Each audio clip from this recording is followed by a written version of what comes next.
জামাত ইসলামের একজন আমির বলেছে, আহলে হাদিসরা যখন যে সরকার আসে তখন সেই সরকার গুণগান গায়। এ ব্যাপারে আপনার মতামত কি?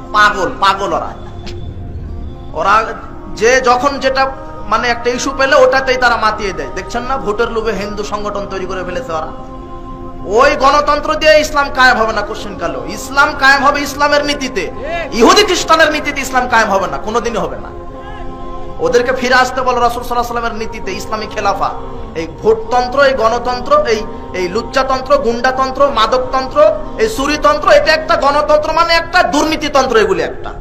এগুলিতে ইসলাম কায়েম হবে না কখনো। ওই দেখো না, কখনো মন্দির উদ্বোধন করা লাগে, কখনো গির্জা উদ্বোধন করা লাগে। কথা বুঝনি তুমি? মুসলিম হতে গেলে হ্যাঁ, তোমার নেতা মন্দির পাহারা দিয়ে কি করলো? ওরাই তো এই যে আইনজীবী মুসলমানকে মারলো। কথা বুঝনি? বায়তুল মুকাররমে নিরাপত্তা দিতে পারে না, হিন্দুর মন্দির নিরাপত্তা দেয় তোমার হুজুর।